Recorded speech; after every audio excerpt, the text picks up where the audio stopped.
Hola, bueno, vamos a darle continuidad al proceso de dogma central de la biología molecular. Lo que hemos visto hasta ahora es que el DNA se replica, que luego se transcribe y al ser transcrito pues se produce un RNA mensajero y que ese RNA mensajero pues se traduce para hacer proteínas. Dijimos que esta transcripción ocurre para RNAs mensajeros, que solamente uno de tantos tipos de RNAs que hay. Nos concentramos en este porque nos da y nos permite conectar con la producción y la traducción de una proteína, pero realmente debemos tener claro que hay diferentes tipos de RNA mensajeros que pues también son producidos por este tipo de transcripción. Ya hablamos específicamente que habían unas RNAs polimerasas determinadas para la síntesis de determinados RNAs. Entonces nos vamos a concentrar en esta parte, en esta sesión, en este punto de traducción de las proteínas. Lo que hemos visto hasta ahora, a manera de resumen, es que en el núcleo pues ocurre la replicación del DNA y adicionalmente ocurre la transcripción, que esta transcripción pues va a tener un inicio, un final, y que pues va a ser antiparalela, complementaria al DNA que se está usando como molde. Luego vimos entonces que este RNA mensajero en eucariotas tiene un proceso de maduración, un procesamiento post-transcripcional, que implica una puesta de una caperuza en el extremo 5', una cola poliada en el extremo 3' y un proceso de corte y empalme de quitar intrones y unir exones para producir ya el RNA mensajero maduro.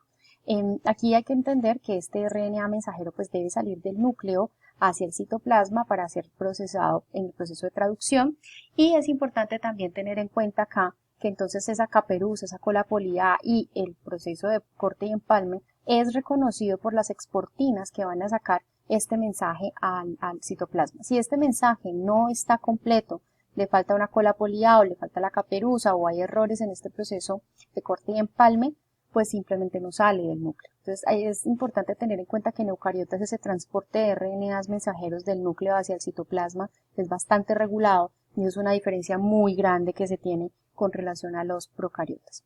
Entonces ya una vez sale este mensaje del núcleo, queda en el citoplasma, pues ya sabemos entonces que va a ocurrir la traducción, que es en lo que nos vamos a concentrar ahora. De esa manera, entonces tenemos que hablar para la traducción, para que ocurra una traducción, debemos entender que el DNA tiene un código genético. Y ese código genético está formado por tripletes de nucleótidos que van a generar 64 combinaciones. Básicamente son combinaciones diferentes. Esos tripletes nos van a dar origen a diferentes aminoácidos. Entonces, cada triplete va a traer o va a ser leído para que pueda reconocerse o traerse un aminoácido puntual. Entonces, hay 3 codones de terminación y hay 61 codones que están dando origen a aminoácidos determinados. Entonces digamos que acá la fórmula para poder determinar estas combinaciones es que son 4 nucleótidos por 3 combinaciones, que serían estos, menos los 3 aminoácidos de terminación, o sea, 61 aminoácidos. Esta tablita de acá pues nos está mostrando precisamente que aquí están los aminoácidos, digamos, está la notación internacional, está la abreviación, y aquí están los diferentes codones que van a dar origen a cada uno de estos aminoácidos. Aquí estaría el codón de parada, y estos son los tripletes que nos van a dar esta indicación de parada dentro del código genético. Es importante tener en cuenta entonces que el código genético es sinónimo y quiere decir, con sinónimo nos referimos a que cada aminoácido puede ser reconocido o extraído por la RNA de transferencia cuando hay estos codones, cuando se leen estos codones en el RNA mensajero. Entonces es sinónimo porque diferentes codones, diferentes tripletes van a dar origen a un mismo aminoácido. Y es no sinónimo cuando hablamos de que un cambio de, por ejemplo, el cambio de algunos nucleótidos puede dar origen a un nucleótido o a un aminoácido diferente.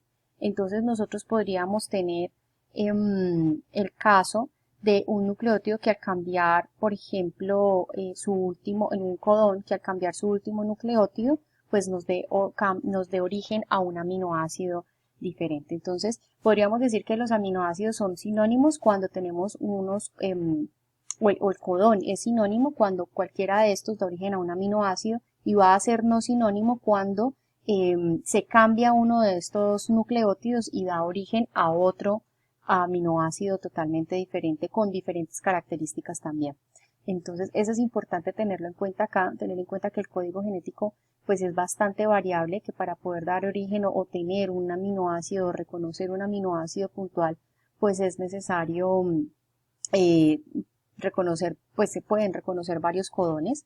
Ejemplos de estos no sinónimos serían, por ejemplo, acá, donde tenemos GAA, que nos daría una glutamina, y si cambia el G, pues nos daría una glicina, un aminoácido glicina. Entonces, eso es como lo que podemos identificar como no sinónimo. Otro punto importante es que el código genético tiene un proceso de fluctuación o balanceo, y si ustedes se fijan, es que acá normalmente los tripletes que dan origen o que son reconocidos para poner un aminoácido específico, inician los dos con el mismo nucleótido y finalizan con un nucleótido diferente.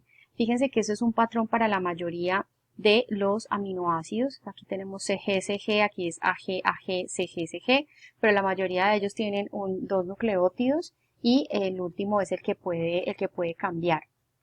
Entonces, aquí en este caso lo que vamos a ver es que ¿por qué ocurre ese cambio en esa última parte, en ese último codón? Puede ocurrir por esta parte de la hipótesis o el fenómeno, una hipótesis es el fenómeno de balanceo o fluctuación. Aquí tenemos un RNA de transferencia que es el que va a leer estos codones que están en el RNA mensajero. Entonces aquí nos vamos a imaginar al RNA mensajero que acabamos de ver y nos vamos a imaginar que esos exones tienen tripletes de nucleótidos. Esos tripletes de nucleótidos se llaman codones y esos codones van a ser leídos por el RNA de transferencia. Entonces el RNA de transferencia va a tener el anticodón que es complementario al codón y al leerlo pues él va a identificar este mensaje y va a decir listo, entonces aquí lo que tengo que adicionar es este aminoácido. Entonces lo que ocurre acá con la hipótesis o el fenómeno de balanceo que les mencionaba ahora es que con el hecho de que se unan bien los dos primeros nucleótidos, es decir, del codón y del anticodón, el tercero puede fluctuar y no habría ningún problema y aquí podría seguir y traer el aminoácido. Es por eso que el código genético es un código genético variable, por eso tenemos muchos tripletes codones que son sinónimos y por eso pues decimos que el código genético es degenerado, porque cualquiera de estos codones puede dar origen acá, porque cualquiera de estos al ser leído, al leer estos dos primeros nucleótidos, pues nos pueden identificar como un aminoácido específico. Entonces es importante tener esto en cuenta, es importante tener en cuenta que hay cambios que pueden ocurrir en las bases nitrogenadas, pero que también pueden ser reconocidos en este momento o por estos tipos de procesos. De otra parte, tenemos que entender también acá en el proceso de traducción que hay unos procesos de activación del RNA de transferencia. Entonces los RNAs de transferencia pues como hemos hablado hasta ahora, van a introducir los aminoácidos o son los que van a leer los codones en el mensaje para poder determinar cuál es el aminoácido que se va a incluir en ese polipéptido que se está formando. En ese sentido, entonces tenemos que esos RNAs de transferencia pues tienen que ser activados y quien los activa es la aminoacil tRNA sintetasa. La aminoácido tRNA sintetasa entonces es muy específica para cada tipo de aminoácido, por ende para cada tipos de codones que van a dar origen a esos aminoácidos. Entonces aquí es importante tener en cuenta que pues van a haber 20 aminoácido tRNA sintetasas, que pues van a dar origen a los 20 aminoácidos que tenemos. Entonces son muy específicos tanto para el tRNA como para el aminoácido. Aquí entonces lo que ocurre es que la tRNA sintetasa cataliza la formación del enlace covalente al pues para que una el aminoácido y en ese sentido quedaría ya el aminoácido, el tRNA activo para poder iniciar su proceso de traducción. Este es como el ejemplo ya preciso de cómo ocurre el proceso de enlace para la formación del RNA, para la formación la activación del tRNA. Aquí en esta parte entonces nos está mostrando que el tRNA pues, se va a activar a partir de la unión formando un enlace covalente del aminoácido con el aminoácido de RNA sintetasa. Entonces se hace el enlace covalente, hay un gasto energético, pues un enlace de alta energía y ahí ya queda activo el RNA de transferencia. Como hablamos entonces, básicamente el RNA de transferencia trae el aminoácido y va a funcionar, cada uno de estos aminoácidos va a unirse con otro para formar el polipéptido. Es importante recordar la estructura del aminoácido y cómo ocurre esa unión de este polipéptido a través de enlaces peptídicos que lo vimos en su momento. Entonces, en este caso, vamos a ver que cada aminoácido pues es traído por un RNA de transferencia específico a partir de la información que se lee en el RNA mensajero. Debemos entender también que otra estructura importante en el proceso de traducción es el RNA ribosomal, que va a determinar, va a tener como todo el andamiaje molecular para que pueda el RNA de transferencia leer el codón, traer el RNA mensajero y pues básicamente acá debemos entender que el RNA del ribosomal, como lo mencionamos en videos anteriores, pues está formado por una subunidad mayor y una subunidad menor. El RNA ribosomal entonces tiene tres sitios específicos que son el sitio A, el sitio P y el sitio E. Por el sitio A ingresan los RNAs de transferencia, en el sitio P el RNA de transferencia que acaba de donar su aminoácido pasa al sitio de polipéptido o de polimerización.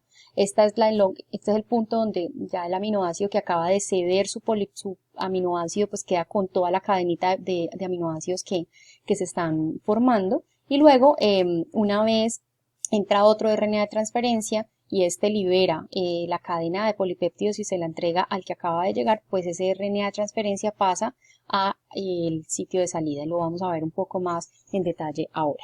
Entonces, esta es la estructura del RNA ribosomal y es importante que entendamos entonces que aquí es donde ocurre específicamente la formación del enlace fosfodiéster y es importante también entender que aquí es donde ocurre precisamente la elongación de el RNA de la proteína naciente.